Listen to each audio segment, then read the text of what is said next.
오늘은 자신을 돌아보라는 주제로 강의를 시작하도록 하겠습니다. 구글은 2006년도에 현존 세계 최고의 미래학자는 토마스 프레이라고 밝힌 바가 있습니다.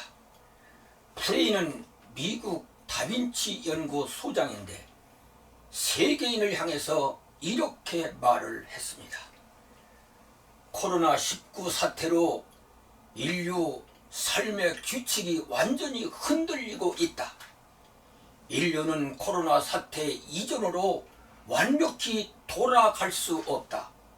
새로운 세상이 다가오고 있고 탈세계화도 진행될 것이라고 전망을 하였습니다.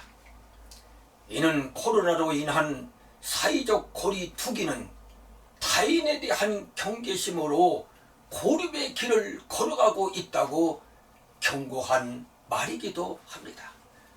앞으로 코로나19는 개인주의와 이기주의를 심화시킬 것이며 탈세계화로 자국의 이익을 우선하는 불행이 되풀이될지도 모른다는 경고이기도 합니다.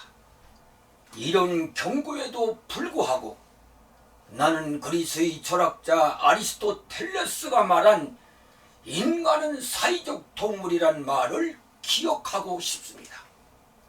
인간은 개인적으로 존재하고 있어도 홀로 살 수 없으며 끊임없이 다른 사람과 상호작용을 하면서 관계를 유지하고 함께 어울림으로써 자신의 존재를 확인하는 동물입니다.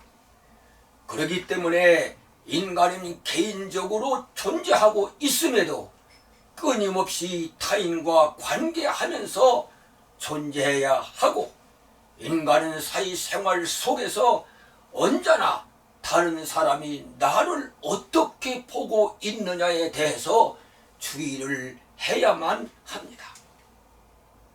그리고 삶을 살아가는 누구든 다른 사람이 나를 보면서 시시비비를 따지는 나에 대한 비평에는 언제나 귀를 기울여야 하고, 나에 대한 세상 사람들의 비평인 평판에 대해서는 자신을 돌아볼 줄 알아야 합니다.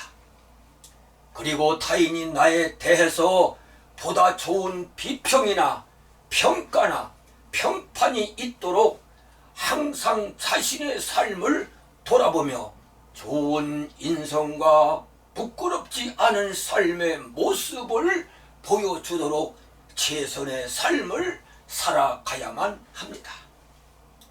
조윤재 고전연구가는 중국 전국시대를 산 맹자가 당대의 성인이라 불리는 세 사람에 대하여 평가한 것을 다산의 마지막 습관에서 기술하고 있습니다. 한 사람은 백의에 대한 평가입니다. 백의는 성지 청자라 평을 했습니다. 이는 성인 가운데 청렴한 사람이라는 뜻입니다. 백의는 눈으로는 악한 빛을 보지 아니하며 귀로는 악한 소리를 듣지 아니하고 군주 같지 않은 군주는 섬기지 않았고 행포한 정치가 나타나는 곳과 행포한 백성이 머무는 곳에는 차마 거처하지 않았다고 평을 했습니다. 청렴이란 어떤 의미가 있습니까? 성품과 행실이 고결하고 탐욕이 없다는 뜻을 가지고 있습니다. 다른 의미는 마음이 맑고 깨끗하며 욕심이 없다는 의미이기도 합니다.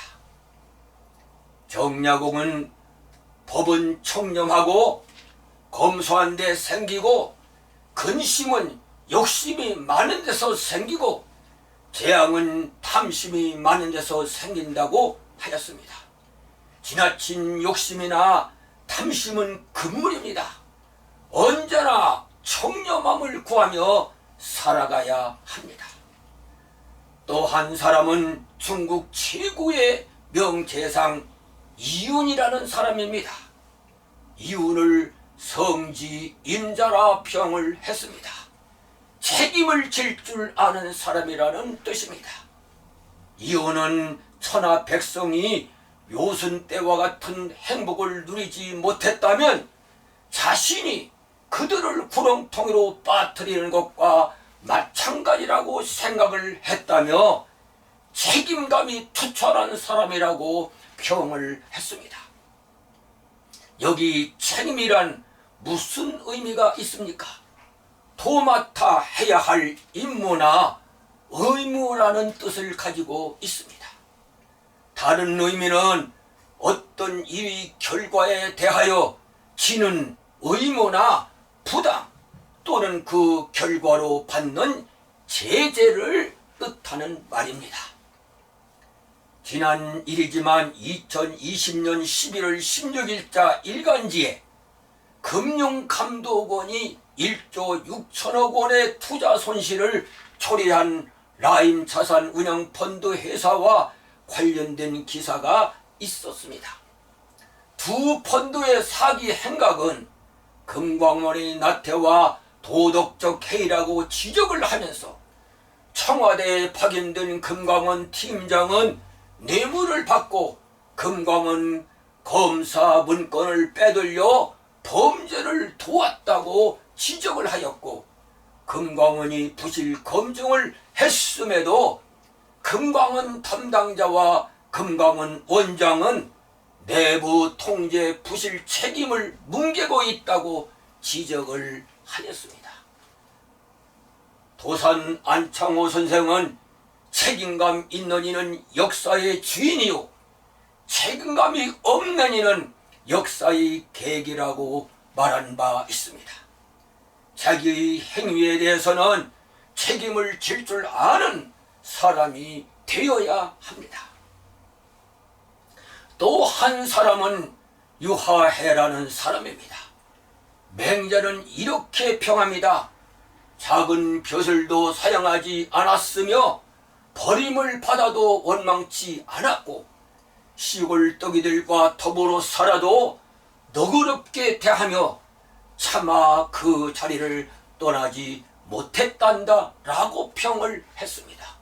유하해는 성지 화자라고 칭을 했습니다. 성인 가운데 화합하는 자라는 평을 한 것입니다.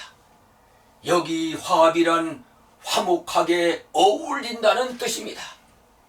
맹자는 견고한 요새로는 사람의 화합에 미치지 못한다고 하였습니다. 사람의 화합에는 그 무엇도 그 누구도 당해내지 못한다는 의미입니다. 세계에서 가장 영향력이 있는 여성은 독일의 총리를 4번 연임한 앙겔라 메르켈 총리입니다. 동독이 가난한 목사의 딸로 독일을 화합시키고 성향이 달라 서로 대립하던 정당을 한데 어우르는 대연정을 통해서 한 마음으로 나라를 이끌며 독일을 성장시켰습니다. 화합의 정신이 독일을 성장시킨 것입니다. 애청자 여러분, 동의불화란 말이 있습니다. 서로 편당할 뿐 화합하지 못한다는 뜻입니다. 편당과 불화는 어떤 힘도 약화시키지만 서로의 화합은 누구도 당해내지 못하는 능력이 있습니다. 화합할 줄 아는 사람이 돼야 합니다. 백인은 청렴하고 이유는 책임적이며 유하해는 화합을 잘하는 사람이었습니다. 그렇다면 다른 사람이 여러분들을 어떻게 평하고 있는지 알고 계십니까? 한번 이 시간에 깊이 여러분 자신을 되돌아보는 시간을 가지시기를 바랍니다.